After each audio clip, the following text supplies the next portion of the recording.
autumn wind carries whispers through Winterfell's ancient stones, and in the highest tower of the castle, a dying man clutches secrets that could reshape the Seven Kingdoms. Maester Wallace lies upon his narrow bed, his breathing shallow and labored, while young Lord Robb Stark sits beside him in the flickering candlelight, listening to confessions that will haunt him for the rest of his days. "My lord," the old maester whispers, his voice barely audible above the wind rattling the shutters, "there is something you must know before I join the Seven. Something about your brother Jon that your father never told you." The words hang in the air like smoke from a dying fire, and Robb feels something cold settle in his chest, though he cannot yet name what it might be. The maester's gnarled fingers work at the chain around his neck, finding a small pendant that Robb has never noticed before. "I was not always here at Winterfell, my lord. Before I came to serve your father, I served another master in a place called the Tower of Joy." The name means nothing to Robb, but something in the maester's tone makes him lean forward, his hands gripping the edge of the wooden chair until his knuckles turn white. "It was there," Wallace continues, his rheumy eyes fixed on some distant memory, "that I delivered a child born to Lyanna Stark and Prince Rhaegar Targaryen." The words hit Robb like a physical blow, and for a moment he cannot breathe, cannot think, cannot process what he has just heard. The candle flame dances in the sudden silence, casting shifting shadows across the maester's face. "You lie," Robb says, but his voice lacks conviction. Something deep within him recognizes the truth in the old man's words, though his mind rebels against it. "Jon is my father's bastard. He has always been my father's bastard." Yet even as he speaks, memories begin to surface unbidden. The way his father's face would close whenever anyone questioned Jon's parentage, the strange sadness that would sometimes cloud his eyes when he looked at his bastard son. Wallace shakes his head slowly, each movement seeming to cost him great effort. "Your father took the boy as his own to protect him. The realm would have killed him, my lord. Robert Baratheon would have killed him. A Targaryen heir could not be allowed to live." The maester coughs, a wet sound that speaks of lungs filling with fluid, of time running short. Robb stands abruptly, pacing to the narrow window where he can see the godswood spread out below in the moonlight. Jon Snow, his bastard brother, the boy who has shared his childhood, his training, his very life. Jon Snow is not his brother at all, but his cousin. More than that, Jon Snow carries the blood of kings, the blood of dragons, the blood that Robert's rebellion was fought to extinguish. "Why tell me this now?" Robb asks, his voice harsh in the quiet room. "Why burden me with this knowledge when I am about to march south to war?" He turns back to face the dying man and sees something like relief in those fading eyes. "Because the time for secrets is ending, my lord," Wallace whispers. "The realm will tear itself apart, and when it does, the truth has a way of emerging from the shadows. Better that you know it now, better that you can prepare for what is coming." The maester's breathing becomes more labored, and Robb realizes that this confession may be among the man's final words. Outside, Robb can hear the sounds of the castle preparing for war. Men sharpening swords in the armory, horses being readied in the stables, provisions being loaded onto carts. Tomorrow, he will ride south to King's Landing to demand justice for his father's imprisonment, and the realm will bleed for it. But now, everything has changed. Everything has been turned on its head by an old man's deathbed revelation. Jon is in the great hall below, Robb knows, helping to coordinate the final preparations for their march. Jon, who has always stood at Robb's shoulder, who has trained with him and laughed with him and shared every burden of their youth. Jon, who carries within his veins the legacy of the Dragon Kings. Robb closes his eyes and tries to imagine how he will look at his bastard brother now, how he will speak to him, how he will pretend that nothing has changed when everything has changed utterly. The implications stretch out before him like a vast web, each strand connected to the next, in ways he is only beginning to understand. If Jon is truly Lyanna's son, truly Rhaegar's heir, then he has a claim to the Iron Throne that supersedes even Robert Baratheon's conquest. The thought makes Robb's head spin with possibilities and dangers in equal measure. "What proof do you have?" he asks, turning back to the maester one final time. What proof beyond the word of a dying man? But Wallace's eyes have already closed, his breathing reduced to the faintest whisper of air. And Robb realizes that he will carry this burden alone, this knowledge that could reshape the world or destroy it entirely. The candle gutters in its holder, casting one final flicker of light across the maester's still face before darkness claims the room, and Robb stands in that darkness, knowing that when dawn comes, he must decide whether to carry this secret to his grave or let it loose upon a world already poised on the edge of war. The solar stands empty now, save for the dying embers in the hearth and the weight of choice that settles around, his shoulders like armor he has not yet learned to wear.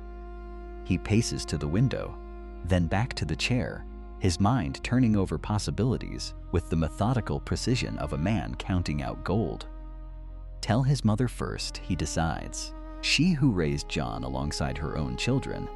She who bore the burden of Ned's supposed infidelity all these years. She who deserves to know that her husband never betrayed their marriage bed.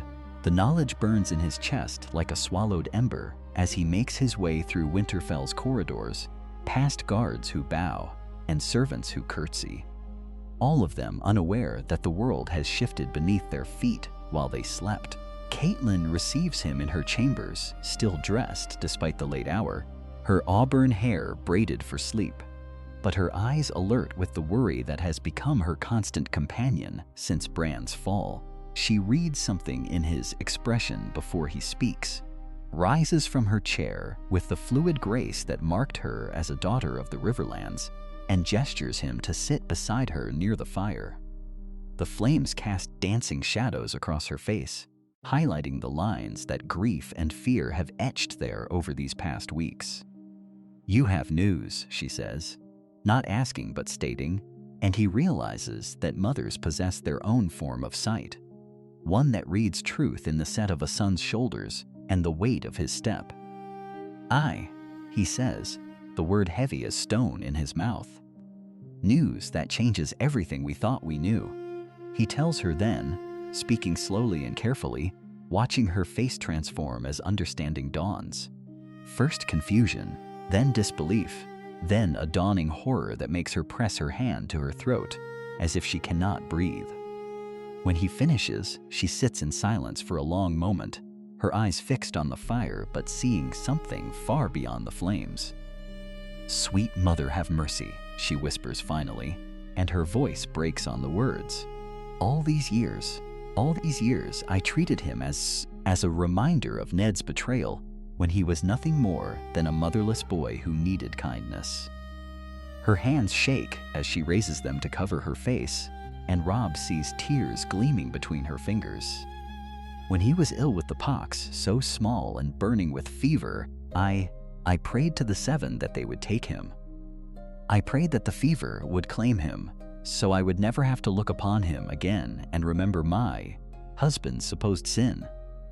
The confession hangs between them like a blade, sharp with guilt and bitter with years of accumulated pain. Robb reaches for her hand, finding it cold despite the fire's warmth, and holds it while she weeps for cruelties committed in ignorance. "You could not have known," he says, but the words sound hollow even to his own ears. How many times did Jon endure her coldness, her pointed silences, her careful distance? How many nights did he wonder why his father's wife could not find even a scrap of affection for a boy who shared her husband's blood? "Lyanna's son," she breathes, testing the words as if they might shatter on her tongue. "Rhaegar's son. Oh, Ned, what burden you carried all these years. What lies you told to protect us all." Her tears fall more freely now, grief for her husband, mingling with shame for her treatment of his nephew. He has the look of a Stark, always did, I thought it was proof of Ned's betrayal. But it was. It was his sister's blood showing through, his aunt's noble bearing. They sit together in the firelight, mother and son, bound by shared knowledge that weighs heavier than crowns.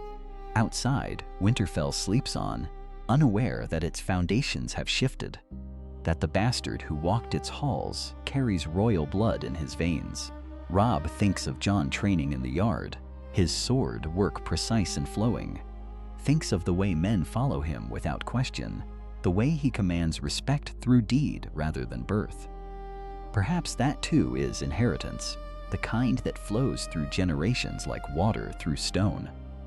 "We must tell him," Catelyn says finally, her voice steady despite the tears on her cheeks. "He deserves to know who he truly is, who his parents were." She pauses, looking toward the window where dawn still lurks hours away. But how do you tell a man that his entire life has been built upon a necessary lie?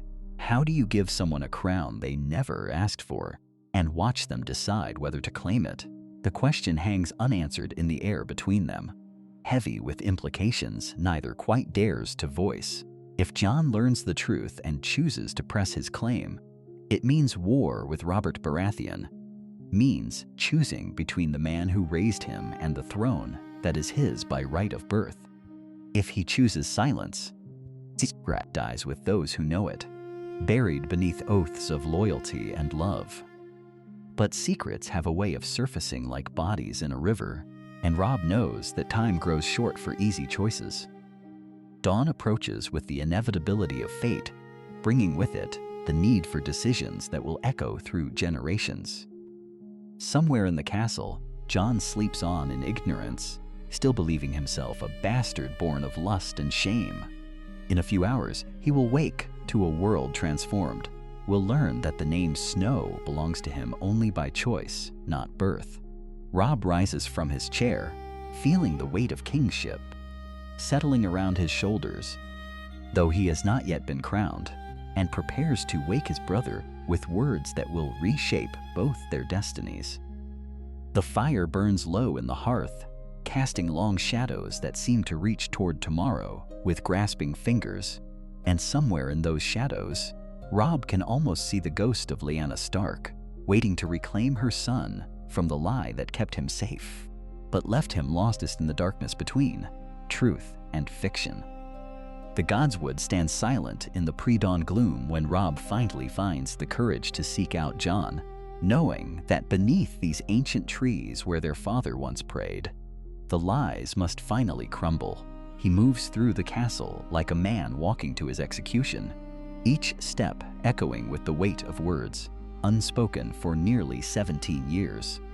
The red leaves of the heart tree rustle overhead without wind, as if the old gods themselves stir in anticipation of the revelation that will remake the North. Jon sits upon the same fallen log where they played as children, his breath misting in the cold air as he tends to his sword with methodical precision. The bastard's ritual, Robb thinks with bitter irony, maintaining steel that will one day serve a king who does not yet know his throne awaits.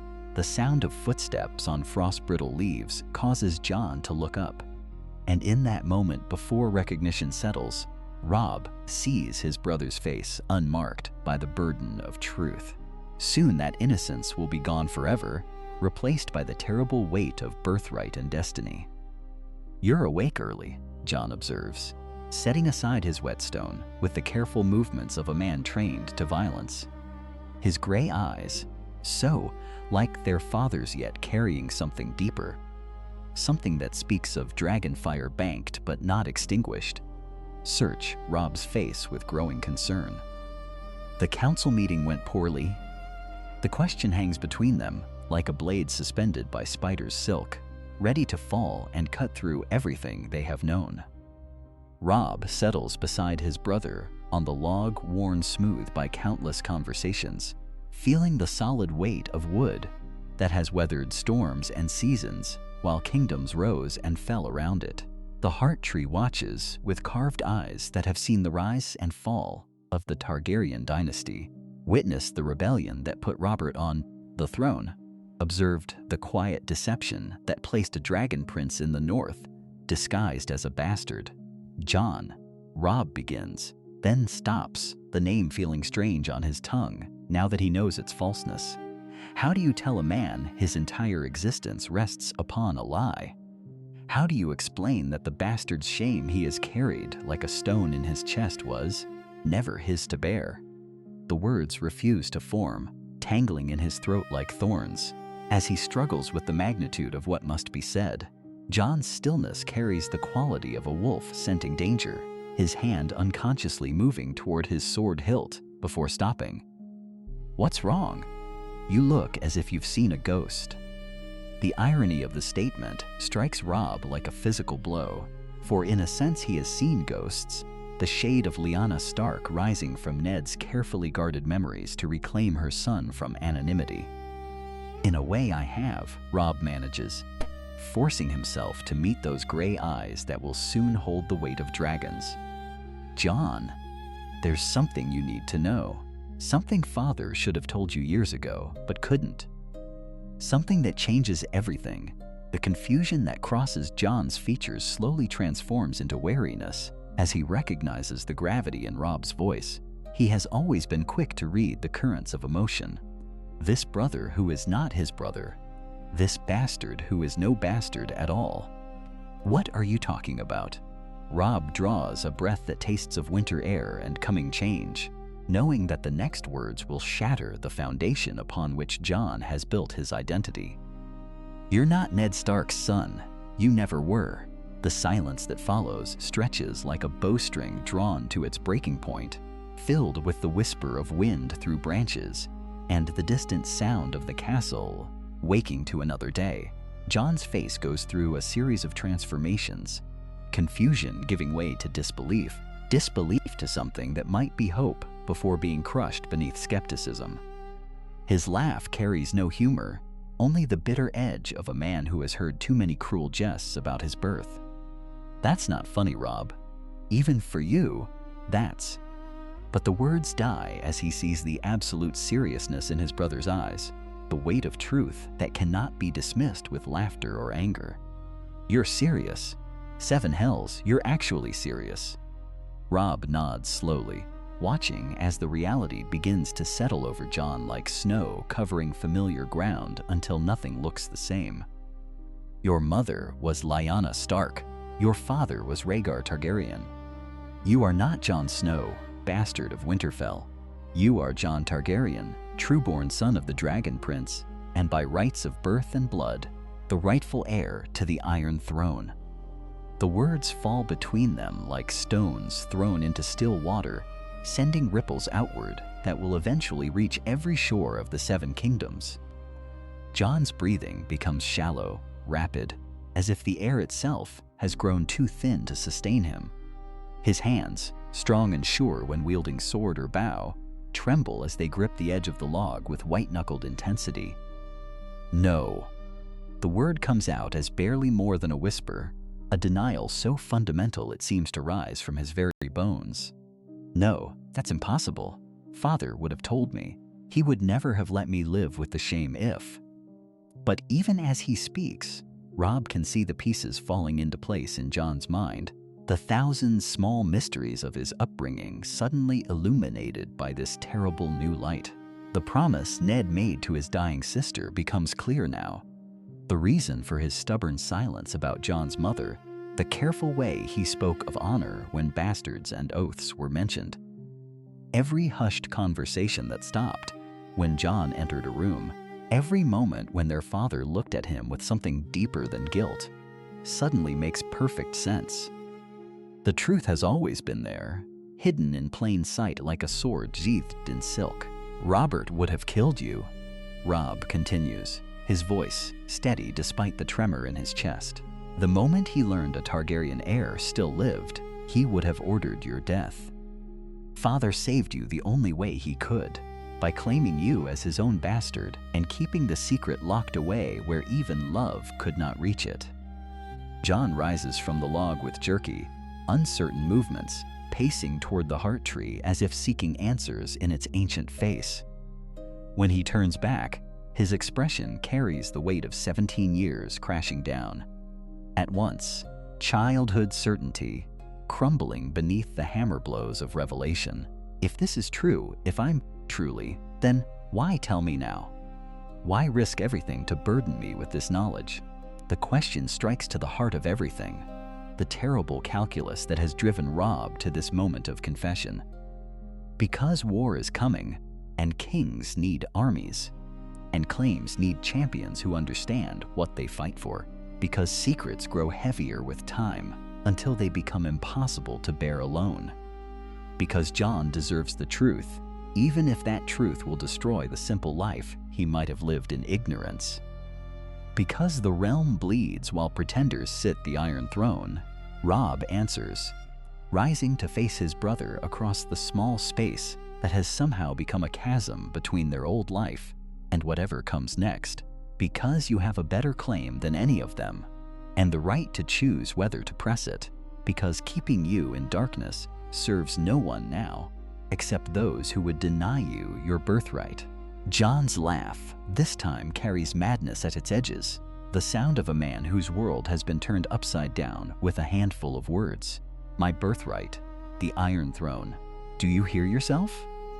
Yesterday I was a bastard who might take the black to find purpose, and today you tell me I should be king of the 7 kingdoms. The magnitude of it seems to crash over him in waves, each one bringing new implications that reshape his understanding of everything. If he is truly Rhaegar's son, then Daenerys Targaryen across the narrow sea is his aunt, not some distant enemy, but blood of his blood. The dragons she commands might answer to him as well, and the throne Robert won through rebellion might belong to him by every law of gods and men. I never asked for this, Jon whispers, and in those words Robb hears an echo of their father's voice, the same reluctance to accept power that marked Ned Stark's every political decision. I never wanted a crown or a throne. I just wanted to serve honorably, to find some way to make father proud. But even as he speaks the denial, Robb can see the change beginning in his brother's posture. The way he holds himself with unconscious authority that was always there but hidden beneath the bastard's careful deference. The dragon blood runs true in Jon's veins, and now that the truth has been spoken, it cannot be caged again. Kings are not made by wanting crowns, but by the weight of necessity and the call of destiny that echoes in their bones. He was proud, Robb assures him, stepping closer until they stand face to face beneath the watching eyes of gods, older than dragons. Every day he looked at you and saw not just Lyanna's son, but proof that love could triumph over duty, that honor could be found in the hardest choices. He may not have been your father by blood, but he loved you as truly as any son could be loved. The tears that gather in Jon's eyes reflect more than grief for the father he has lost and the truth he has gained. They carry the weight of transformation, the painful birth of understanding that will reshape everything he thought he knew about himself and his place in the world. The boy who was Jon Snow begins to die in this moment, making way for whatever the man who is Jon Targaryen chooses to become. But transformation takes time, and the castle stirs around them with the sounds of morning duties and familiar routines that seem surreal in the face of such momentous revelation. Soon, others will wake, and decisions must be made about who else can be trusted with this knowledge that could reshape the balance of power across all the 7 kingdoms. The secret that Ned Stark carried to his grave has been unleashed, and like wildfire, it will spread beyond any hope of containment unless carefully guided. The morning light, streaming through the solar windows, illuminates 2 young men who must now grapple with knowledge that transforms everything they understood about duty, loyalty, and the very nature of their brotherhood. Jon stands motionless beside the narrow window, his dark hair catching gold from the dawn, while Robb paces the length of the room like a caged wolf, his mind racing through possibilities and consequences that stretch far beyond these castle walls. We cannot simply pretend this changes nothing, Robb says, breaking the contemplative silence that has settled between them. Your blood makes you the rightful heir to the Iron Throne, Jon. That is not a burden we can ignore, no matter how much we might wish to remain simply brothers in arms. His voice carries the weight of kingship already, though no crown sits upon his auburn head. The responsibilities of leadership have aged him beyond his years, and now this revelation adds layers of complexity to decisions that were already impossibly difficult. Jon turns from the window, his face a mask of conflicted emotions. I am still a bastard in the eyes of the realm, Robb. Legitimized or not, there will be those who question any claim I might make. And what of your own path to the throne? Would my acknowledgement of this birthright not make us rivals rather than allies? The question hangs heavy in the air between them, touching upon the fundamental tension that could either strengthen their bond or shatter it entirely. The sound of footsteps in the corridor beyond grows closer, measured, and familiar. Maester Luwin appears in the doorway, his gray robes rustling softly as he enters the solar. His weathered face bears the weight of the previous night's revelations, and his keen eyes move between the two young men with the calculating precision of a scholar who has spent decades studying the intricacies of noble bloodlines and their political implications. My lords, Luwin begins, his voice carefully neutral. I trust you have had time to consider the ramifications of what we discussed. The knowledge we now possess is perhaps the most dangerous secret in all the Seven Kingdoms, more volatile than wildfire, and more precious than Valyrian steel. He moves toward the great table that dominates the center of the room, his chains chinking softly with each step. We must decide, and quickly, how this information will be used, or if it will be used at all. Robb stops his pacing and turns to face the maester, his hands clasped behind his back in a gesture reminiscent of his late father. What counsel do you offer, Maester Luwin? We are in uncharted waters here, with no precedent to guide us through decisions that could reshape the realm itself. The elderly scholar settles into a chair beside the table, his fingers steepled as he considers his words carefully. There are several paths before us, each fraught with its own perils and possibilities. We might choose to keep this knowledge hidden, using it only as a final gambit should all other strategies fail. Alternatively, we could reveal it selectively, sharing the truth with potential allies who might be swayed by the legitimacy it provides. Or we could announce it broadly, challenging all existing claims to the throne and rallying those who still remember the Targaryen dynasty with fondness. Jon moves away from the window, drawn into the discussion despite his obvious reluctance. And what of the consequences of each choice? Surely the risks outweigh any potential benefits. The realm is already torn apart by war, and adding another claimant to the throne seems more likely to prolong the bloodshed than end it. Luwin nods thoughtfully, his gray eyes reflecting years of wisdom and careful observation. Your caution is wise, my lord. The truth of your parentage is a double-edged sword that could cut both ways. Those who loved Lyanna Stark might rally to her son, seeing in you a bridge between the old regime and the new. But others, particularly those who supported Robert's rebellion, might view your existence as a threat to everything they fought to achieve. The implications ripple outward like stones cast into still water, touching every aspect of their current predicament. Robb resumes his pacing, his mind working through the political mathematics of revelation versus concealment. The Northern Lords followed my father because they trusted his judgment and honored his memory. But would they follow a Targaryen, even one raised as a Stark? And what of our southern allies? Would they see Jon's claim as legitimate or as another obstacle to peace? The morning grows warmer as the sun climbs higher, and servants can be heard moving through the castle corridors, going about their daily tasks in blissful ignorance of the momentous discussions taking place in this solar. The normalcy of their routine stands in stark contrast to the world-shaping decisions being debated just beyond their awareness. There is another consideration, Jon says quietly, his voice barely above a whisper. If we reveal this truth, we must also be prepared to defend it. Words and parchments mean nothing without the strength to back them up. Do we truly believe that proclaiming my Targaryen heritage will bring us the support we need to win this war, or will it simply paint an even larger target upon our backs? Maester Luwin shifts in his chair, the leather creaking softly beneath his weight.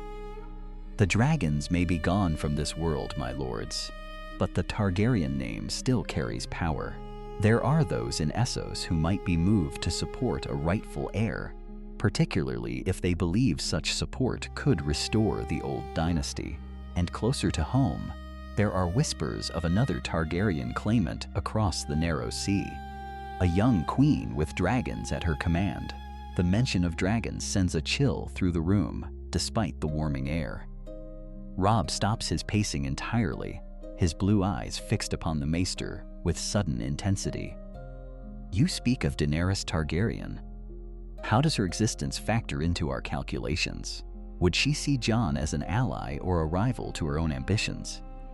The question opens new avenues of possibility and peril, each more complex than the last.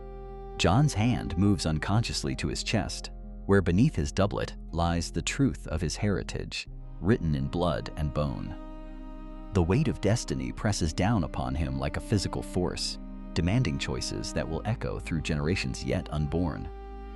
We cannot know her mind from such a distance, Luwin admits, his scholarly honesty preventing him from speculation.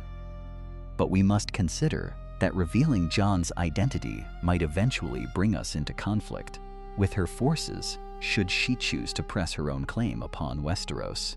Two Targaryens with equal right to the throne would create a schism that could tear the realm apart even more thoroughly than it already has been.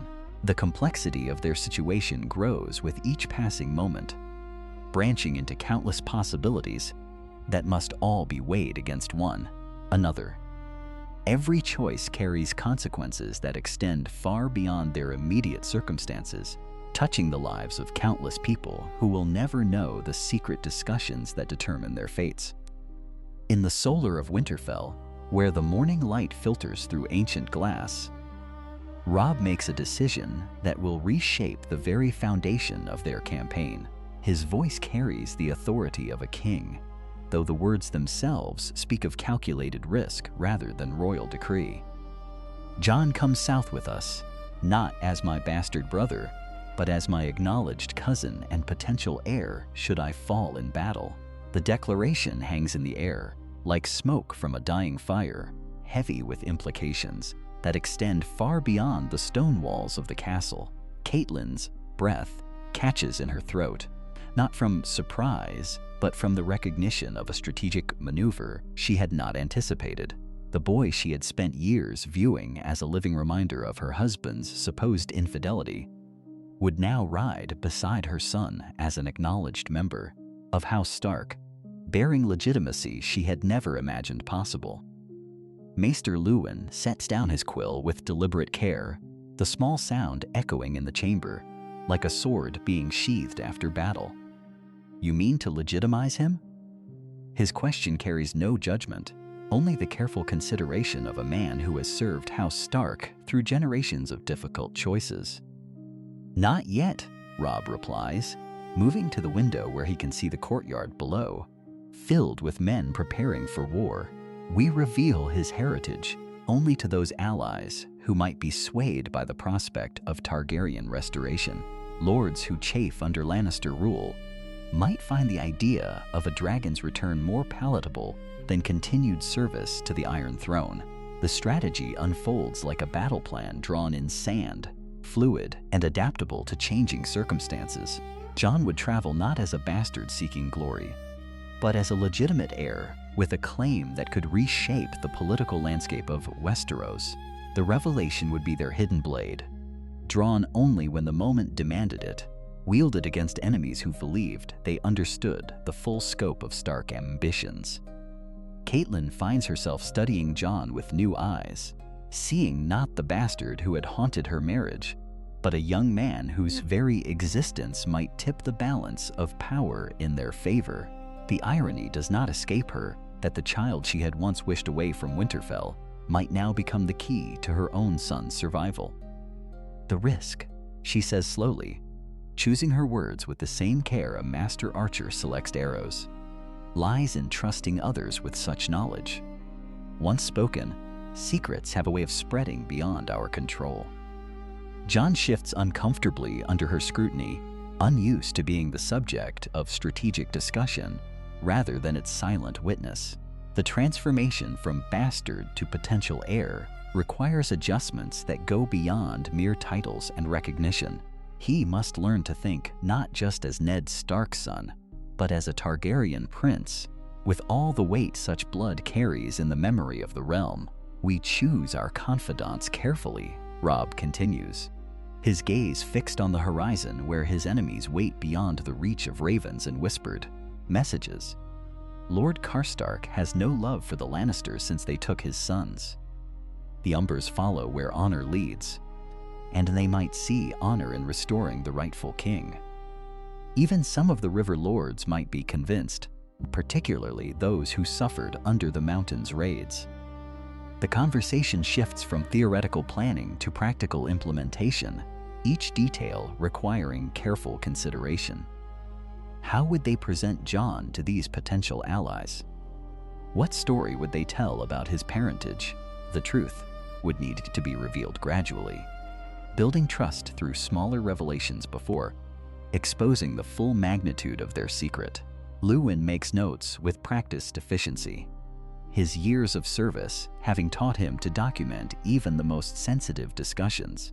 We must also consider Lady Catelyn's role in this new arrangement, he observes, glancing meaningfully between Mother and the young man she had never accepted as family. If Jon is to be presented as your acknowledged heir, my lord, then any perceived hostility from your Lady Mother would undermine the legitimacy we seek to establish. The words settle over them like a weight none had anticipated, but all recognize as inevitable. Catelyn feels the full force of years of resentment and carefully maintained distance, crashing against the necessities of their current situation. The bastard she had refused to love might now require her public support, her maternal acceptance transformed from personal choice to political necessity. Jon's discomfort becomes palpable, his hands clenching and unclenching as he struggles with the prospect of forced reconciliation. The woman who had made her disapproval clear through years of cold civility would now be asked to treat him as family, not from affection but from strategic calculation. I will do what must be done, Catelyn says finally, the words carrying the weight of duty rather than warmth. If legitimizing Jon serves Robb's cause, then I will support that decision publicly. But we must be clear about what such legitimization means for our long-term plans. Are we creating a Stark heir or preparing to reveal a Targaryen prince? The question strikes at the heart of their dilemma, forcing them to confront the fundamental contradiction in their strategy. Jon cannot be both Stark and Targaryen simultaneously without creating confusion among their allies and enemies alike. The choice of identity will determine not just his future, but the shape of their entire campaign. Robb turns from the window, his young face bearing the marks of kingship thrust upon him too early. For now, he is Jon Stark, my cousin and heir. The rest we reveal only when circumstances demand it, only to those who might be won over by the knowledge. But we must prepare him for both roles, train him to think as heir to Winterfell and potential claimant to the Iron Throne. The transformation would require more than new clothes and titles. Jon would need to learn statecraft, diplomacy, the subtle arts of persuasion that separate princes from bastards. His education in warfare was complete, but the battlefield of politics demanded different weapons entirely. Outside, the sounds of preparation continue as men ready themselves for the march south. Horses are saddled, weapons sharpened, Provisions loaded onto wagons that will carry the hopes and fears of the North into the heart of enemy territory. The decisions made in this solar will echo through every step of their journey.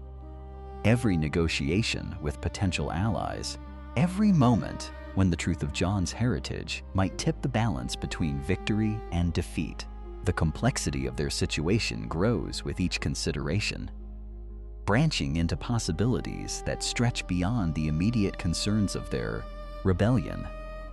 They are not merely fighting a war, but potentially reshaping the fundamental nature of rule in Westeros, returning dragons to a realm that had grown accustomed to lions and wolves and roses. Catelyn rises from her chair, the movement decisive despite the uncertainty that clouds their future. Then I will begin making my peace with Jon immediately. If we are to present a united family to our allies, there can be no visible cracks in that unity. Her words carry the tone of a woman accepting a difficult but necessary task, duty overriding personal inclination as it had so many times before in her marriage to Ned. Jon looks up sharply, surprise and wariness warring in his expression. The prospect of reconciliation with Catelyn seems almost as daunting as the revelation of his true parentage, requiring him to navigate emotional territory more treacherous than any battlefield. Years of careful distance cannot be erased by strategic necessity alone, though both understand that appearances must be maintained regardless of private feelings. We leave for the twins within the fortnight, Robb declares, bringing their discussion back to immediate practicalities. Jon rides with my guard, not as bastard brother, but as acknowledged cousin. We test this new arrangement in small steps before revealing it to more significant allies. Lord Frey will be our first audience for this performance. The mention of the twins brings its own complications, as Walder Frey's unpredictable nature makes him both potential ally and constant threat. Presenting Jon as legitimate heir to House Stark will require careful handling with a man who values marriages and bloodlines above all other considerations. The ancient lord's reaction might well determine how other lords receive their carefully crafted deception. Lewin sets aside his writing materials, the documentation of their plans complete for now. There remains the question of timing, he observes, his scholarly mind already working through the implications of their decisions. When do we reveal Jon's true heritage, and to whom? The knowledge is a weapon that can only be used once with each ally. Choose the wrong moment, and we waste its power. Choose the right moment, and it might save kingdoms. But first comes the march itself, and the delicate choreography of presenting Jon Snow as something more than bastard, without yet claiming he is something greater. The morning they depart Winterfell, frost covers the courtyard stones like scattered silver coins. Jon rides at Robb's right hand, no longer relegated to the rear guard with the baggage train. His horse is a fine destrier, black coat gleaming in the pale sunlight, worthy of a lord's son rather than a bastard's mount. The symbolism does not go unnoticed by the assembled knights and bannermen, though none dare comment directly. Whispers follow their procession like autumn leaves caught in wind. "The bastard rides high today," mutters Sir Wendell Manderly to his companion, loud enough for others to hear, but soft enough to maintain plausible denial. His words carry the weight of curiosity rather than accusation, testing the waters of this new arrangement. Jon's posture remains straight, his gaze forward, though his fingers tighten, almost imperceptibly, on his reins. The shame that once hunched his shoulders has begun to fade, replaced by something approaching confidence. Lord Karstark rides nearby, his weathered face revealing nothing of his thoughts. His sons died at Lannister hands, and grief has made him both more loyal to Robb's cause and more suspicious of changes to established order. The presence of Jon Snow in the position, usually reserved for true-born lords, strikes him as either bold strategy or dangerous precedent. He reserves judgment while watching how others react to this subtle shift in hierarchy. The column stretches behind them like a steel serpent winding through the wolfswood, 2,000 men following banners that snap in the northern wind. Pike points catch morning light while leather creaks and mail jingles in steady rhythm. The sound of marching feet becomes a heartbeat that drums against the frozen ground, each step carrying them further from the familiar certainties of home toward the treacherous politics of alliance-making. The men accept you well enough. Robb observes quietly as they navigate a particularly narrow section of the King's Road. His voice carries private relief mixed with calculated assessment. Though acceptance in friendly territory differs from acceptance when blood begins to flow, battle has a way of stripping away pretense and revealing true loyalties. Jon nods, understanding the unspoken challenge in his brother's words. "I've commanded before," he replies, thinking of his time at Castle Black and the respect he earned through action rather than birth. Men follow competence when their lives depend on it. Birth matters less in the moment of crisis than it does in the comfort of peacetime planning. Their conversation draws attention from nearby riders, particularly from Theon Greyjoy, whose sharp eyes miss little of the dynamics shifting around him. As ward-turned-advisor, he recognizes the careful positioning taking place and wonders what other revelations might emerge from the Stark family's private councils. His own precarious position as hostage-turned-friend makes him sensitive to the ways loyalty can be redefined through necessity. The first test comes at Torrhen's Square, where Lord Tallhart awaits with provisions and fresh horses for their journey south.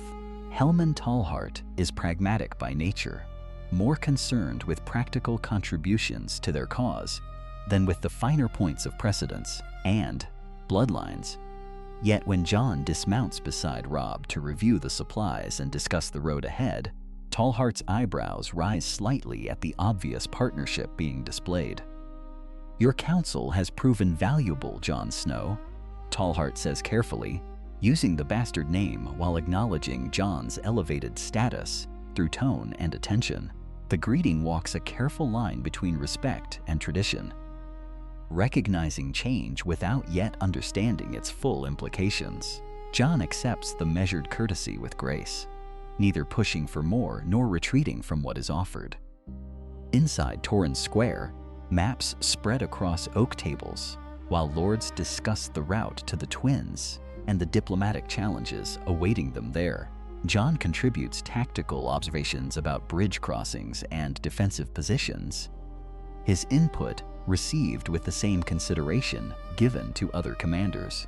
The transformation is subtle but unmistakable, as men who once dismissed bastard opinions now lean forward to hear his strategic assessments. "Walder Frey will test every weakness he perceives," Lord Tallhart warns, his finger tracing the approach to the crossing. The man has survived 8 decades by exploiting the desperation of others. He will smell opportunity in any deviation from expected protocol. Robb's jaw tightens at the reminder of their dependency on the Lord of the Crossing. "We offer him what he has always wanted," he says, "recognition and respect from the great houses sealed with marriage alliance. But he must also see strength, not mere supplication." The discussion continues past sunset, candles flickering as they debate timing and presentation. Jon's presence at these strategic councils has become natural, his bastard status fading into background detail against the pressing need for experienced counsel. When talk turns to the precise words they will use to introduce Jon to Lord Frey, the room grows quiet with concentration. "We present truth without revelation," Maester Luwin suggests, his scholarly precision cutting through emotional complexity. Jon Snow, acknowledged by House Stark, trusted advisor to the young wolf, nephew to Lord Eddard. Each word accurate, each phrase building to an impression, without making claims we are not yet ready to support with proof. The march resumes at dawn, their route taking them through familiar lands, where Stark banners still command automatic respect. But Jon finds himself studying the faces of common folk who line their path, noting how his prominent position beside Robb generates curiosity and speculation. Bastards do not typically ride at the right hand of their true-born brothers, and the deviation creates ripples of whispered conversation in their wake. At a roadside inn, they pause to water horses and purchase bread for the men. The innkeeper, a stout woman with sharp eyes, curtsies to Robb before turning her attention to Jon. With obvious confusion about proper protocol, her uncertainty reflects the broader challenge they face as they move beyond the immediate influence of Winterfell into territory where their new arrangement will be questioned and tested. "My lord," she begins hesitantly, unsure whether to address Jon as bastard or as something approaching nobility. The moment stretches uncomfortably until Jon himself resolves it with a slight nod that acknowledges her respect without demanding specific titles. His growing confidence shows in these small interactions as he learns to navigate the space between bastard shame and whatever destiny awaits him. The road ahead winds through rolling hills toward distant towers, each mile bringing them closer to the twins, and their first major test of this carefully constructed deception. Behind them, Winterfell's walls have disappeared beyond the horizon, while before them waits the treacherous smile of Walder Frey and the need to convince a suspicious old man that the bastard beside Robb Stark deserves consideration as something more significant than accident of birth would suggest. As afternoon shadows lengthen across their path, a rider approaches from the south, bearing messages that might change everything they have carefully planned. The messenger bears the colors of House Umber, and his urgency suggests news that cannot wait for formal council sessions or private chambers. Robb signals the column to halt as the rider approaches, his horse lathered with sweat from hard travel across the northern roads. "My lord," the messenger calls, pulling his mount to a sliding stop before dismounting with practiced efficiency. "Lord Umber sends word that he rides to meet you at Greywater Watch. He brings 20 of his most trusted men and requests private audience before you reach the twins." The man's eyes flick briefly to Jon, then back to Robb, suggesting that word of their unusual traveling arrangements has already begun to spread through the network of northern houses. Jon feels the weight of scrutiny differently now than he did as a bastard riding alongside his true-born brother. Each glance carries potential recognition of something greater than illegitimate birth, yet also the danger that comes with elevated expectations. The Blackfish had accepted their revelation with characteristic pragmatism, understanding immediately the strategic implications of Targaryen blood running through Stark veins. Lord Umber's summons suggests that other northern lords are beginning to sense the significance of changes rippling outward from Winterfell. "Tell Lord Umber we will meet him as he requests," Robb responds after a moment's consideration, "and remind him that discretion serves the North better than speculation."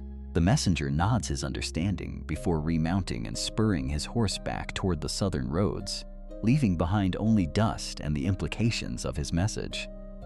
The column resumes its measured pace, while Robb and Jon ride in contemplative silence, each processing the reality that their carefully guarded secret has begun its inevitable expansion beyond the walls of Winterfell. Trust, once given, creates obligations that extend far beyond initial confidences. The Blackfish had sworn his silence and his sword to whatever cause they might pursue, understanding that Targaryen heritage changes everything about the game they play against King's Landing. Yet other northern lords might prove less receptive to the idea of following a bastard, whose true parentage connects him to the dynasty that burned their fathers and grandfathers. Lord Umber represents a crucial test of northern loyalty when faced with uncomfortable truths.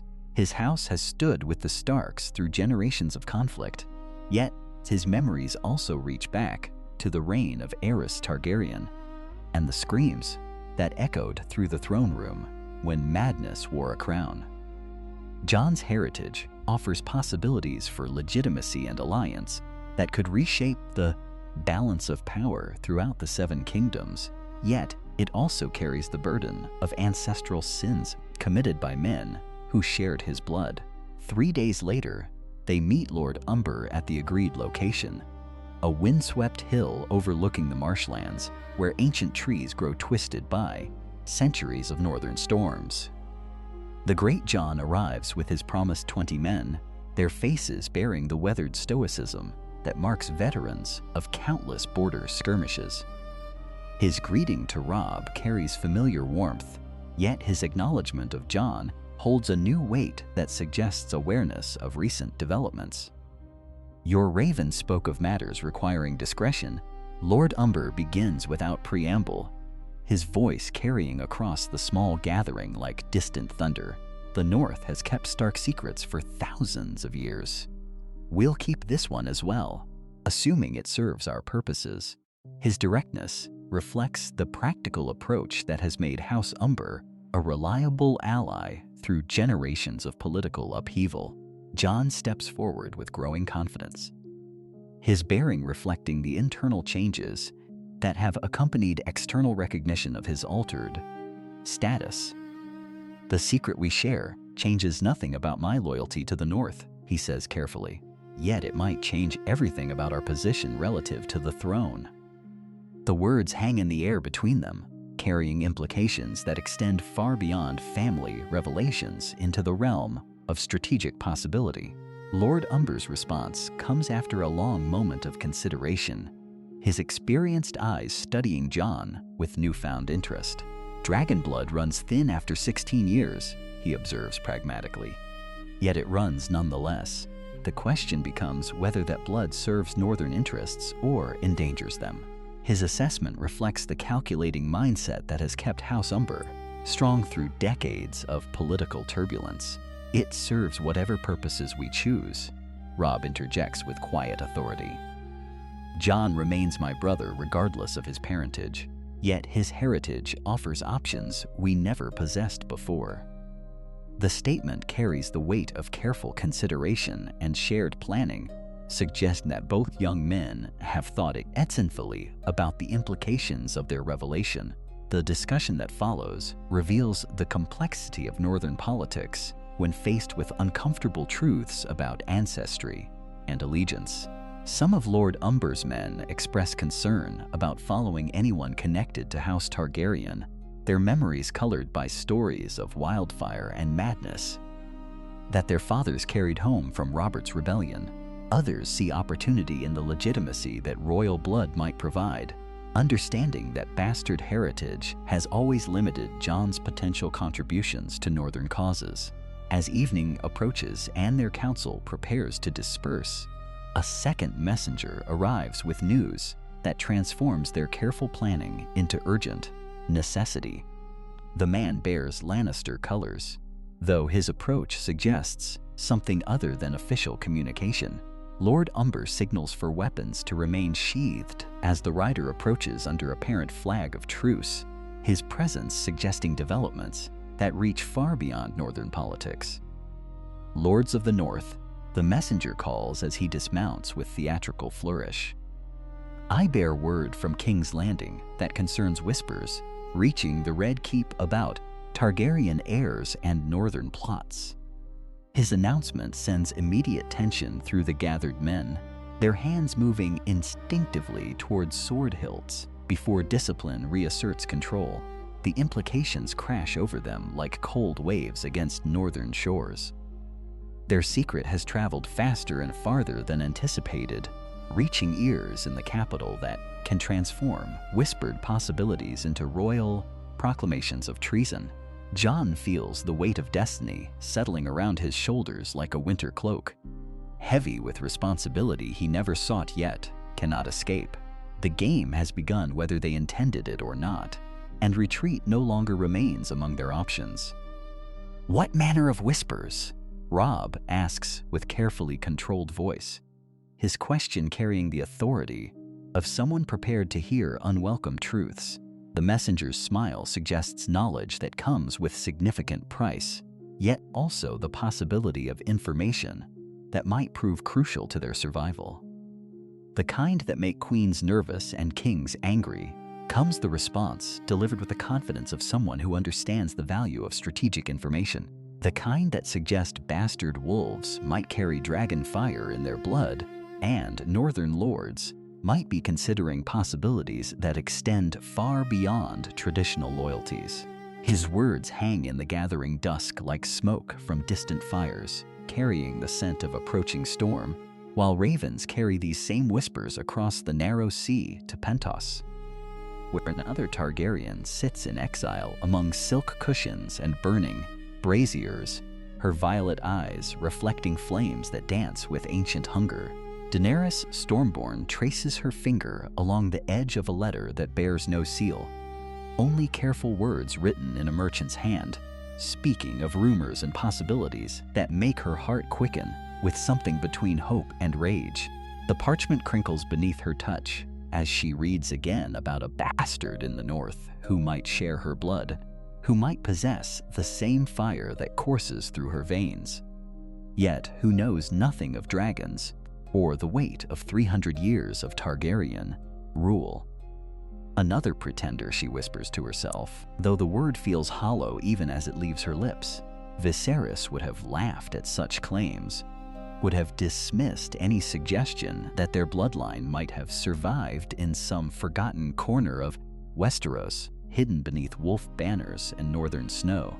Yet Daenerys finds herself studying every word, searching for truth among the carefully constructed rumors that speak of purple eyes glimpsed beneath dark hair, of dreams filled with fire and blood, of a young man who bears striking resemblance to illustrations she has seen of Rhaegar Targaryen in his youth.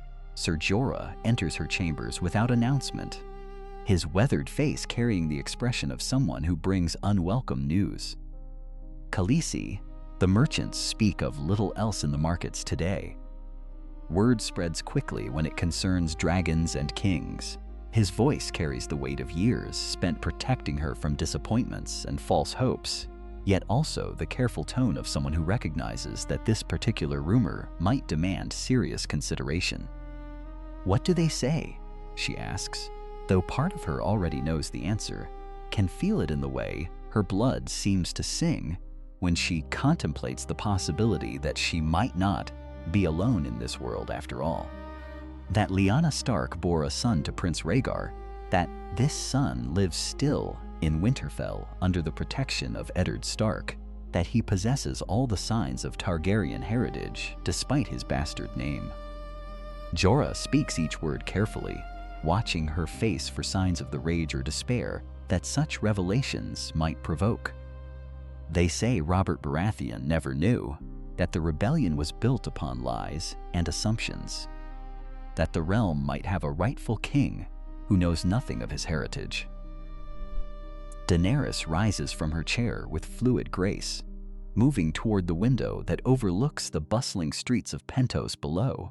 Merchants and traders move through the markets like pieces on a Sivas board, each pursuing their own interests while remaining unaware of the larger games being played around them. "If these whispers prove true," she says without turning from the window, "then I am not the last dragon after all." The implications unfold in her mind like opening flowers, each possibility spawning dozens of others. A nephew who might serve as ally or rival, who might strengthen her claim through blood ties or challenge it through prior inheritance, who might understand the burden of dragon dreams, or who might prove as weak as Viserys in the end. Her fingers trace patterns on the windowsill as she considers the political ramifications, the way such knowledge might affect her relationships with potential supporters in Westeros, the questions that would inevitably arise about legitimacy and succession. Meanwhile, in the Great Hall of Winterfell, Jon Snow paces before the hearth like a caged wolf, his boots echoing against ancient stones that have witnessed generations of Stark lords struggling with impossible decisions. The weight of revelation sits heavy upon his shoulders, transforming every familiar sight into something strange and uncertain. Tapestries that once depicted his father's victories now seem to mock him with their displays of false history. while the carved direwolf heads that crown the pillars appear to watch him with accusatory eyes. "You cannot continue to ignore what this means," Robb says from his position near the high table, his voice carrying the authority of someone who has accepted the burden of leadership and expects others to do the same.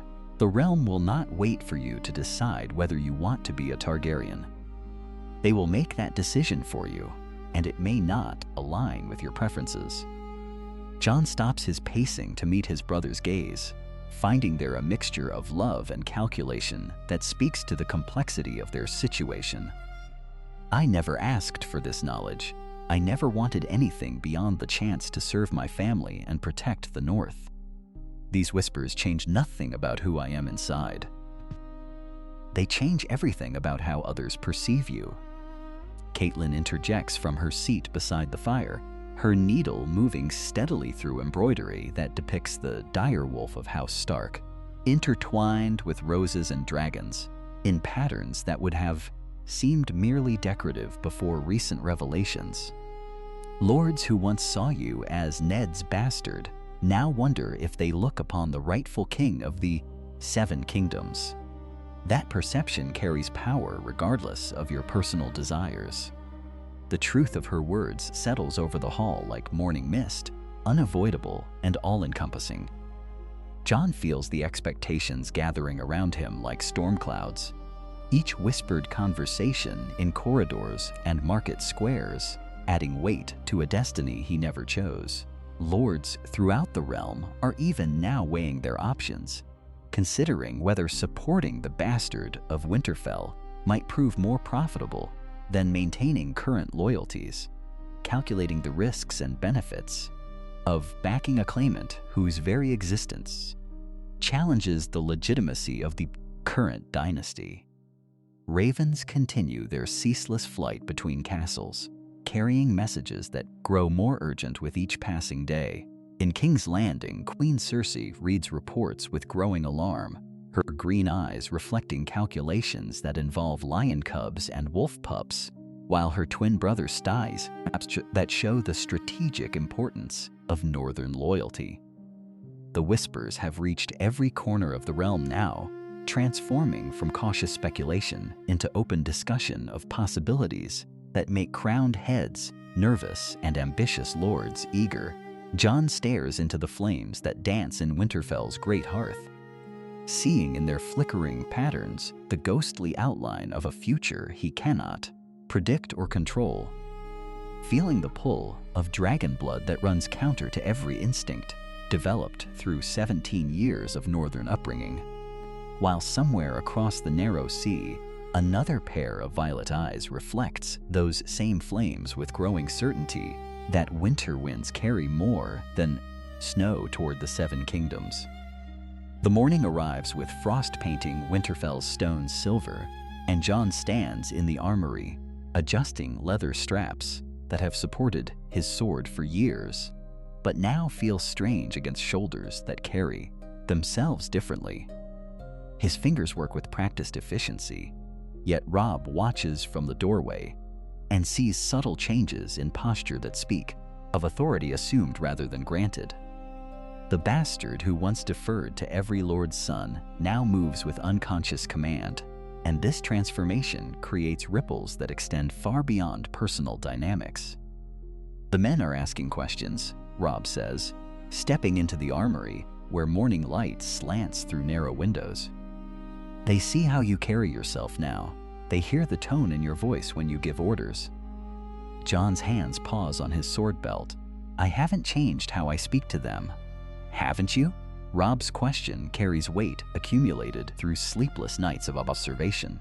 "Sir Roderick mentioned that you corrected his tactical assessment yesterday. You've never done that before. You've never felt entitled to do that before." The accusation hangs between them like smoke from a dying fire, neither brother willing to acknowledge the truth it contains. Jon's newfound confidence manifests in dozens of small moments throughout each day, decisions made without seeking approval, suggestions offered with expectation of serious consideration, a bearing that suggests royal blood flowing through veins, that were never meant to command common soldiers. The Battle of the Bastards approaches, Jon says finally, using the name their enemies have given to the coming conflict. Men need to see strength from their commanders. Robb studies his brother's profile, noting the way Jon no longer automatically defers to his opinions or seeks his approval before speaking to their father's bannermen. This change would be welcome under different circumstances, but now it creates complications that threaten the very unity they need to survive the coming storm. Outside Winterfell's walls, camp followers and merchants pack wagons with nervous efficiency, while northern soldiers sharpen weapons and repair armor with methodical precision that masks underlying tension. The approaching army of Lord Ramsay Bolton grows larger with each passing day, swelled by houses that calculate their odds of survival, better served by supporting the Warden of the North's recognized heir, rather than backing Stark claims built on questionable legitimacy. Catelyn enters the armory with measured steps, her blue eyes moving between her sons, with calculations that encompass both political necessity and maternal concern. The lords are gathering in the Great Hall, she says. They expect to hear battle plans from their commanders. Jon nods and moves toward the door, but Robb's voice stops him. Wait. We need to discuss how we present ourselves to them, how we present you to them. The question underlying his words demands an answer that neither brother wants to provide. Jon's transformation from humble bastard to confident leader has created a problem that extends beyond personal relationships into the realm of military command structure. Lords who once dismissed his opinions now listen with attention that borders on deference, while others grow increasingly uncomfortable with what they perceive as presumption from someone they still consider Ned Stark's bastard. I am what I have always been, Jon says, but his voice carries new authority that contradicts the humble sentiment. No, Catelyn interrupts, her tone sharp with recognition. You are not. You stand differently. You speak differently.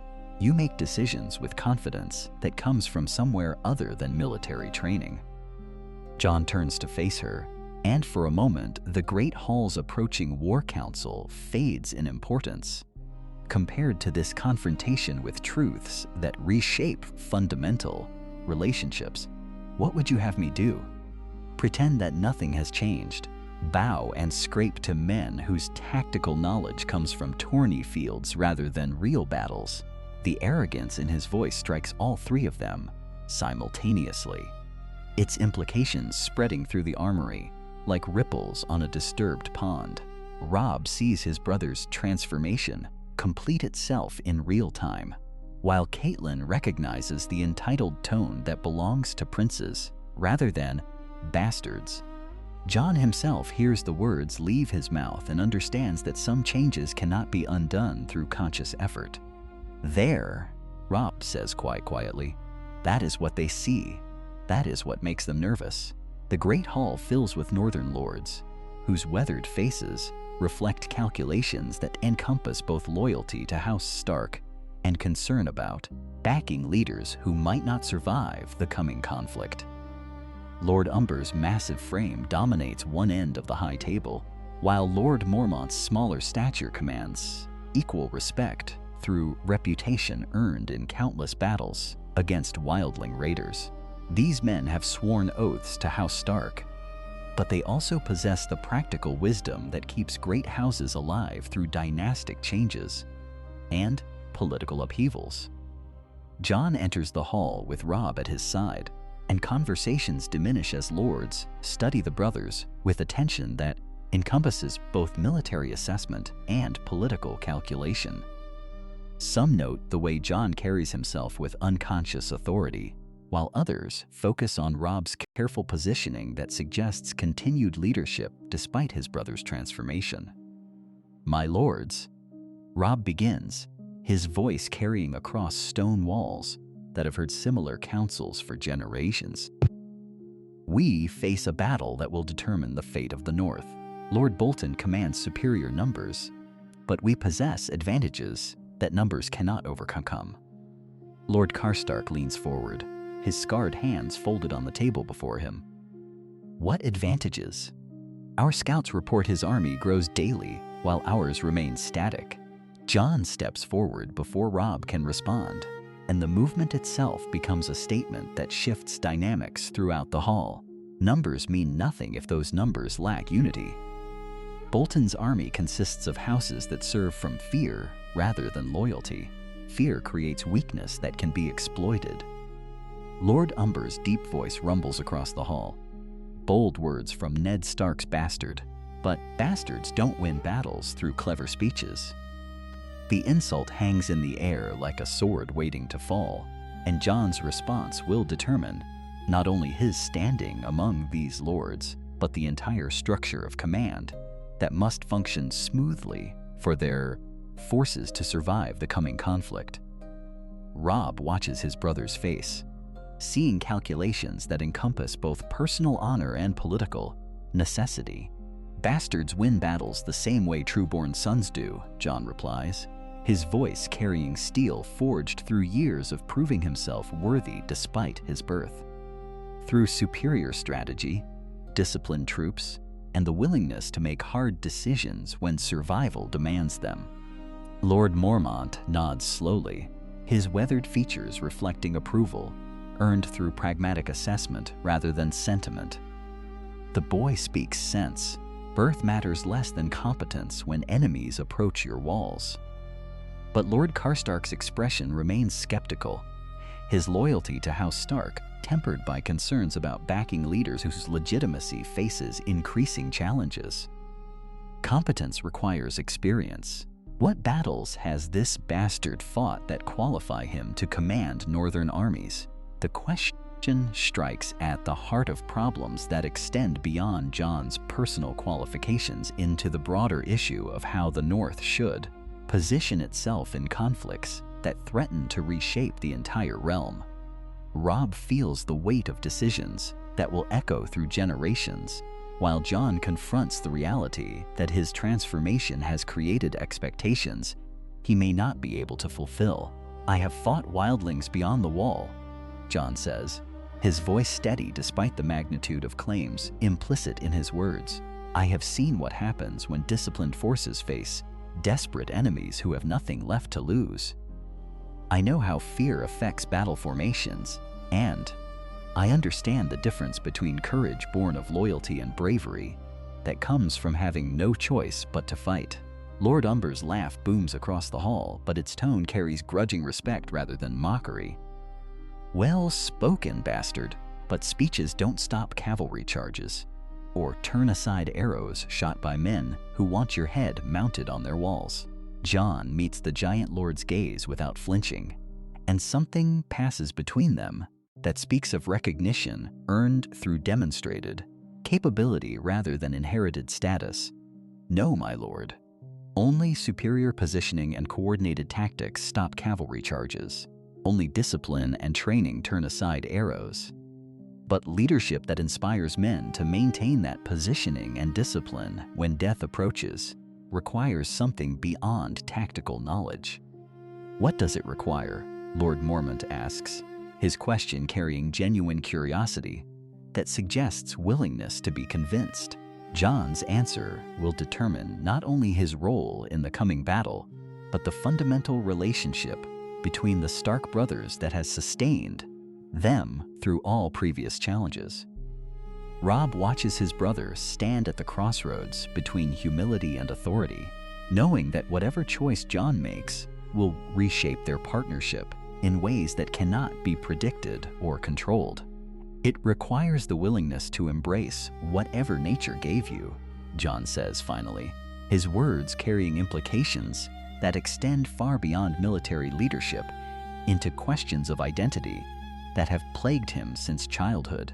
Whether that nature comes from wolf blood or dragon fire, whether it flows through bastard veins or royal ones, whether it serves northern honor or something altogether more dangerous and more necessary. The word hangs in the cold air between them, unfinished but complete in its implications. and Lord Mormont's weathered face shifts into an expression that would be approval or concern, or both at once. The Great Lord of Bear Island has seen enough battles to recognize the difference between commanders who lead from behind and those who stride into the teeth of danger. And something in Jon's bearing suggests he understands which category will be required for what lies ahead. Robb feels the weight of that unfinished declaration settling like snow on his shoulders, each unspoken syllable carrying consequences that spiral outward into possibilities he has not yet allowed himself to consider. The victory at Oxcross has brought more than tactical advantage and captured supplies. Word travels fast through the camps of both armies, and already the whispered conversations among the northern lords have begun to shift from questions of survival to questions of opportunity. The Dragon Prince fights like a Stark. He hears Small Jon Umber telling his father later that evening as they share ale around the command tent's brazier. Fights better than most Starks, if truth be told. Makes a man wonder what other inheritances flow in his blood besides sword skill and tactical cunning. Dangerous wondering, Great Jon rumbles in response, but his tone lacks the dismissive edge that usually accompanies such speculation. Though I grant you the lad has proven himself beyond dispute, any man who can break Lannister cavalry with green boys and borrowed steel deserves more than bastards' portions. These conversations multiply through the camp like wildfire spreading through dry timber, each retelling adding embellishments that transform yesterday's battle.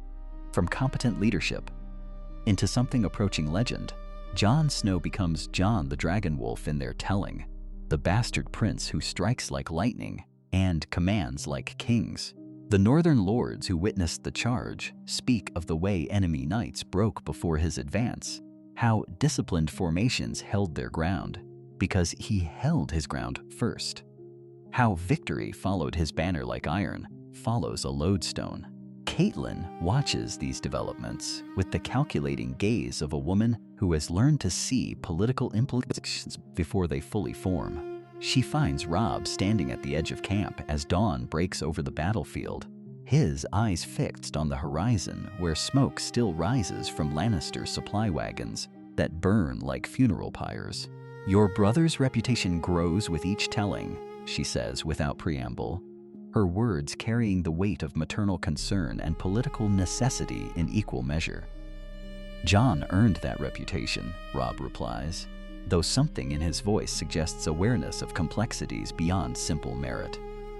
No one questions his courage or his capability. The men follow him because they trust him to lead them home alive. And what happens when they begin to ask why a man with such qualities should follow rather than lead? Catelyn's question cuts to the heart of problems that military success creates alongside its benefits. What happens when victory makes them wonder if the wrong brother wears the crown? The possibility hangs between them like morning mist, visible but not yet solid, carrying implications that neither wishes to speak aloud. Robb has worn his crown for months now, has made the hard decisions, and borne the crushing weight of responsibility for every northern life lost in this war. But crowns sit uneasily on heads that have not proven themselves in the forge of single combat, and Jon's performance at Oxcross has given the lords something concrete to measure against abstract concepts of birthright and legitimacy. "Jon would never," Robb begins, but his mother's raised hand stops the protest before it fully forms. "Your brother's loyalty is not in question," she says with quiet firmness. "Jon Snow would die before betraying you, and we both know it. But loyalty becomes complicated when others begin pressing claims on a man's behalf, when victory makes supporters see possibilities that the man himself has never considered. Kings are made as often by other men's ambitions as by their own." The truth of this observation settles into Robb's understanding like a blade, finding the gap in armor precise and painful and impossible to ignore. He has seen how the lords watch Jon now, how conversations pause when the bastard prince approaches, how respect has transformed into something approaching reverence. The dragon blood shows itself not just in tactical brilliance, but in the way men instinctively defer to his judgment, the way they seek his approval before implementing orders that technically come from the king in the north. There are ravens, Catelyn continues, her voice dropping to the confidential tone she reserves for the most dangerous intelligence. Messages from King's Landing, from the Reach, from lords who begin to wonder if the wrong claimant sits the Iron Throne. Word of Jon's heritage has spread beyond our control, and ambitious men see opportunity where we see only family loyalty. They whisper of dragons returned, of the rightful heir revealing himself through deed and blood, of prophecies fulfilled and destinies embraced. Robb's hands tighten on the wooden railing where he stands, the rough timber pressing into his palms, with enough force to leave marks. Political currents he barely understands swirl around his family like riptides, threatening to drag them all into depths where good intentions and family bonds provide no protection against the crushing weight of ambition and opportunity. What do they offer? He asks, though part of him dreads the answer. Everything, Catelyn replies with grim simplicity. Support for his claim, armies to back it, marriages to cement alliances. The Reach wavers in its loyalty to Joffrey, and Dorne has never forgotten how dragons once united the Seven Kingdoms. They see Jon as the catalyst that could shatter Lannister power and restore the realm to proper order under proper rule. They see in him the king who could end this war, not through negotiated settlement, but through absolute victory. The magnitude of these offers crashes over Robb like a wave. Each proposed alliance carrying the weight of armies and gold and political legitimacy that could transform the conflict from a struggle for northern independence into a war for the Iron Throne itself. Jon could have it all, could trade bastards' portions for a crown that encompasses 7 kingdoms instead of 1, could write his name in the histories, not as Robb Stark's loyal brother, but as the Dragon King who reclaimed his father's legacy.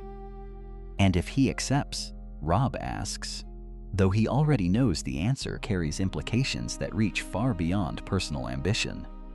Then you must choose, Catelyn says with the stark clarity that cuts through pleasant illusions.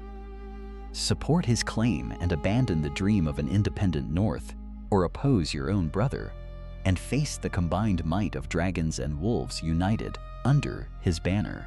There is no middle path when crowns are at stake.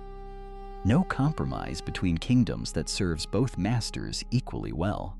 You would either kneel to Jon as your king or stand against him as his enemy, and either choice destroys something precious that cannot be rebuilt or replaced.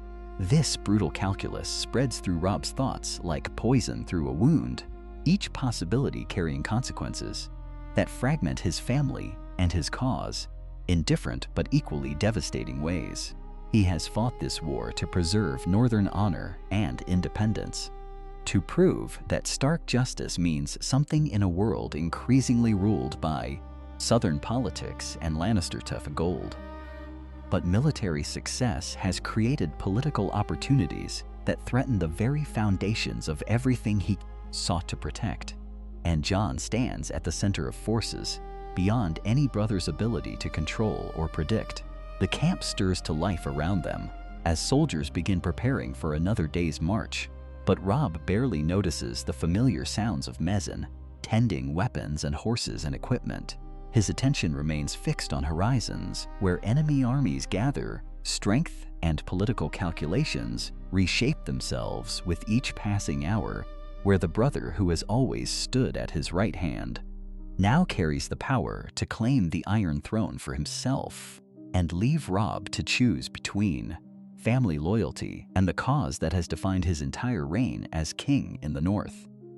He doesn't know, Robb says finally, the words carrying both hope and dread in equal measure.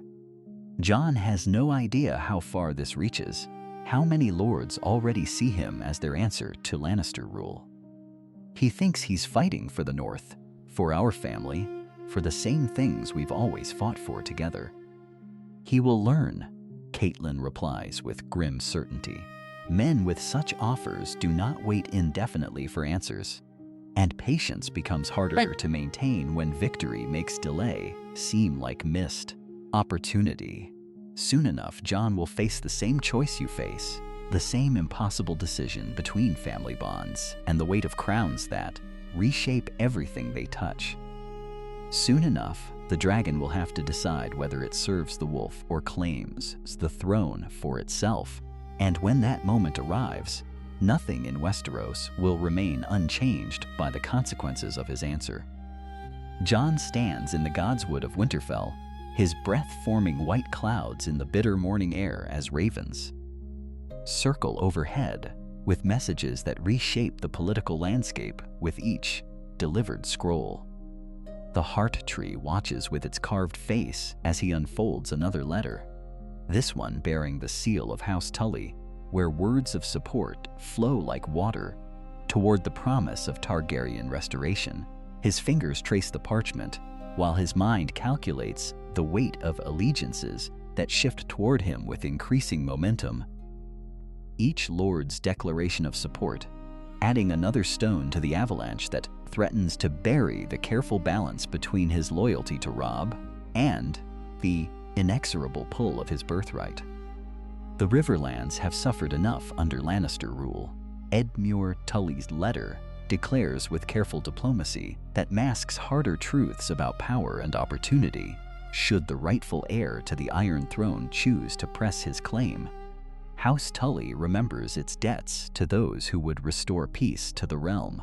The words dance around direct treasonous declarations, while making their meaning perfectly clear to anyone who understands the language of political maneuvering. Maester Luwin approaches through the snow-covered paths between the ancient trees, his chain clinking softly as he carries another bundle of correspondence that arrived with the dawn. "From the Vale, my lord," he says quietly, his aged eyes reflecting understanding of the burden these messages represent. Lord Royce writes on behalf of several houses who remember your father's honor and question the legitimacy of those who currently sit in power. The Maester's careful neutrality cannot hide the significance of support from mountain lords, whose strategic position controls access to entire regions of the Seven Kingdoms. Jon accepts the letters with hands that remain steady, despite the magnitude of what they represent. Each piece of parchment, another thread in the web that entangles him deeper in possibilities he never sought, but cannot entirely dismiss. The Vale Lord's right of justice for Ned Stark, of the realm's need for leadership, untainted by the corruption that flows from King's Landing like poison through the arteries of governance. Their words carry the weight of military strength and geographical advantage. The promise of armies that could march through mountain passes to support a Targaryen restoration. "Has my brother seen these?" Jon asks, though he already knows the answer from the way Luwin's expression shifts toward careful diplomacy. King Robb receives copies of all correspondence, as is proper. The Maester replies with the practiced neutrality of a man who has served multiple generations of Starks through wars and political upheavals. He asks that you join him in the Solar when your duties permit, to discuss matters of mutual concern to the North and its allies. The formal language barely conceals the personal urgency beneath, the recognition that their relationship now operates within constraints imposed by crown and claim. Jon makes his way through Winterfell's corridors, where servants and soldiers alike watch him with expressions that blend familiar loyalty with something newer, a recognition of potential that extends beyond his role as Robb's bastard brother. Their eyes follow him with the careful attention reserved for men whose decisions shape the fate of kingdoms, and he feels the weight of their expectations settling across his shoulders like a cloak he never asked to wear, but cannot easily cast aside. The Solar door stands open as he approaches, revealing Robb standing before the great hearth, where flames dance across logs that crackle with warmth against the winter cold. Maps spread across the table show the current positions of forces throughout Westeros, colored pins marking the locations of armies, and the shifting allegiances that reshape strategic calculations with each passing day. Red markers cluster around King's Landing and the Westerlands, while blue pins spread across the North and Riverlands in patterns that suggest coordination despite the growing complexity of competing loyalties. The Reach Lords are stirring, Robb says without turning from the fire, his voice carrying the weariness of a king who sees too many possibilities branching from each decision.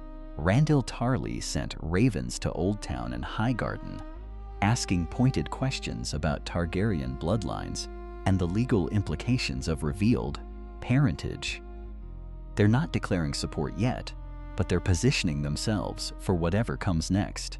His words acknowledge the political reality that surrounds them both. The way Jon's identity has become a catalyst for movements that extend far beyond family bonds. Jon steps into the room and studies the map where markers show the disposition of forces across a realm that teeters between stability and chaos. "I never wanted this," he says, the admission carrying years of certainty about his place in the world and his role in Robb's cause. "Everything we've fought for, everything we've built together in the North, it all becomes secondary to questions I don't know how to answer." His honesty cuts through the careful diplomacy that has begun to characterize their conversations, reaching back toward the brotherhood that defined their relationship before crowns and claims. Complicated everything they once understood about family and duty. "But you can't simply ignore it," Robb replies, finally turning to face his brother with eyes that reflect the impossible position they both occupy. "The realm sees opportunity in your bloodline, and lords who suffered under Lannister rule see justice in Targaryen restoration. Even if you choose to remain in the North, to serve as my brother rather than press your claim, the political forces unleashed by your identity will continue to reshape alliances and expectations throughout Westeros." The king's assessment demonstrates his understanding of momentum in political movements, the way revealed truths create consequences that extend far beyond the intentions of those involved. "And if I choose the throne?" Jon asks, the question hanging between them like a blade whose edge cuts through decades of shared loyalty and mutual support. "If I decide that duty to the realm outweighs duty to family, what happens to everything we've built together in the North?" Robb moves to the window, where winter light filters through glass thick with frost, his silhouette framed against the pale sky, as he considers futures that branch from this moment, like roads diverging in deep forest. "Then the North follows its blood," he says simply, the words carrying both resignation and understanding. "My crown was always built on Stark legitimacy, on the idea that Northern independence served justice better than Southern rule. If Jon Targaryen offers better justice, better leadership, then the lords who crowned me king in the North will have to decide whether crowns or causes matter more in the end." The admission reveals the depth of Robb's political wisdom, his recognition that loyalty flows toward power and principle rather than titles alone. Jon hears in his brother's words the acceptance of possibility that their paths may diverge, despite the bonds that have always united them, that the revelation of his parentage has created a fork in their shared destiny that cannot be easily reconciled through sentiment alone. The years that follow prove Robb's prescience more accurate than either brother might have wished in that moment of winter honesty. The realm settles into patterns shaped by truth rather than comfortable deception, and Jon finds himself walking corridors of power that feel foreign despite his northern upbringing. King's Landing receives him with the careful courtesy reserved for dragons who have not yet decided whether to burn or to build, while the Red Keep's ancient stones seem to whisper reminders of Targaryen history with every footstep. "I am not my father," Jon tells Tyrion one evening as they share wine in chambers that once belonged to princes whose madness shaped kingdoms. "Nor your grandfather, the The dwarf replies with characteristic directness. But you carry their name now, and names have power that extends beyond the men who bear them. The weight of that observation settles over subsequent months like snow accumulating on battlements, each day adding layers of expectation and responsibility that Jon never sought. Northern lords who once called him bastard now bow with deference tinged by uncertainty, their loyalty shifting from comfortable familiarity to calculated assessment of advantages.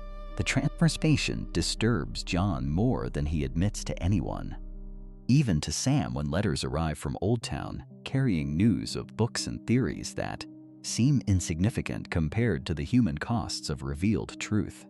I was happier as a bastard, he confesses to Ghost during late walks through Godswoods where red leaves whisper secrets older than Targaryen dragons. At least then I knew what I was fighting for. Sansa observes her brother's struggle with the sharp intelligence she has developed through surviving courts where truth serves as currency more dangerous than gold. You think truth was supposed to make things simpler, she tells him during one of their careful conversations in Winterfell's Solar. But truth is just another kind of weapon, Jon. The question is whether you're skilled enough to wield it without cutting yourself. Her words carry the weight of experience earned through seasons of deception and revelation, of masks worn and discarded according to necessity rather than preference. The North itself begins to reflect the changes that ripple outward from Jon's acknowledged parentage, like circles spreading across still water. House loyalties realign according to new calculations of power and proximity to dragons, while bannermen who once saw clear lines of authority now navigate waters made murky by competing claims and shifting allegiances. Robb watches these transformations from Winterfell's towers, his crown feeling heavier with each report that arrives from castellans and stewards throughout his kingdom. The independence he fought to secure now seems less certain, less permanent than it appeared when Southern kings seemed distant enough to ignore. Did we choose correctly? Catelyn asks her son during private moments when advisors and guards retreat beyond hearing range. Your father died believing that honor mattered more than politics. But we've spent years learning that politics shapes honor more than honor shapes politics. Her question contains layers of regret and calculation that Robb recognizes from his own sleepless nights spent weighing crown against conscience. The mother who once demanded Jon's removal from Winterfell now wonders whether keeping family secrets might have served the realm better than revealing family truths. Jon's reflection on his transformed identity deepens as seasons pass, and the initial shock of revelation settles into daily reality. The boy who once stood on Winterfell's walls, dreaming of adventures beyond bastard birth, now finds himself longing for the simplicity of known limitations. Dragons fly overhead when he visits Dragonstone, their shadows reminding him that power carries obligations that extend beyond personal preference or family comfort. I am becoming someone I never intended to be, he writes to Tyrion in letters that serve as both correspondence and confession. The bastard Jon Snow made choices based on honor and duty. Jon Targaryen must make choices based on dynasties and destinies that stretch across centuries. The dwarf's responses arrive with characteristic insight wrapped in gentle mockery. Identity is not something we discover, one letter explains. It is something we create through decisions repeated until they become character. The question is not who you are, Jon Targaryen, but who you choose to become, with the knowledge and power now available to you. These exchanges provide Jon with anchor points during months when the weight of revealed truth threatens to reshape not just his political position, but his fundamental understanding of self and purpose. Winterfell's Godswood provides sanctuary during Jon's visits north, its heart tree offering silent wisdom that requires no acknowledgement of titles or parentage. The red leaves whisper with voices older than dragons or wolves, older than the feuds and alliances that shape kingdoms according to human ambition rather than natural law. Ghost moves through shadows between ancient trunks, like a memory of simpler times, when pack loyalty required no political calculation, when running with wolves mattered more than soaring with dragons. Some truths Jon realizes during one particularly quiet evening beneath branches heavy with history change us in ways we can never fully control or predict. The realm finds new equilibrium over time, shaped by the revelation of Jon's parentage in ways both subtle and profound. Northern independence survives but evolves, its relationship with Southern power transformed by the presence of a Targaryen who remembers childhood, summers in Winterfell's yards. The Iron Throne acknowledges Northern autonomy with terms that reflect shared blood rather than conquered territory, while trade routes and marriage alliances gradually weave connections that make future conflicts less likely, though not impossible. Peace settles over the Seven Kingdoms like autumn leaves covering the scars left by seasons of war and revelation. Looking back across years marked by the consequences of truth, revealed rather than truth concealed, Jon understands that some knowledge cannot be unknown. Some words cannot be unspoken. The boy who once stood in Winterfell's yard, dreaming of honor and adventure, has become a man who shapes kingdoms through choices made with full knowledge of their weight and consequence. The bastard who longed for legitimacy has learned that legitimacy brings obligations that extend far beyond the comfort of belonging. Winter's approach no longer frightens him as it once did, because he has learned that surviving truth requires the same courage as surviving any other kind of storm. And perhaps that is the greatest lesson hidden within this tale. The true turning point came when Robb Stark chose trust over fear. In another life, the truth of Jon's birth might have shattered House Stark, turning brother against brother and honor into suspicion. Instead, Robb saw what others could not. He understood that Jon's name mattered less than the man who had stood beside him since childhood, the brother who shared his victories, his losses, and his dreams of a better realm. Years later, when maesters recorded the events that reshaped Westeros, they would write of kings, queens, dragons, and wars. Yet few would recognize how much depended on a single conversation between two brothers beneath the gray skies of the north. For in the end, the fate of kingdoms was not decided by prophecy or blood alone. It was decided by loyalty. And because Robb Stark learned the truth about Jon Snow, the story of Westeros became something it had rarely been before.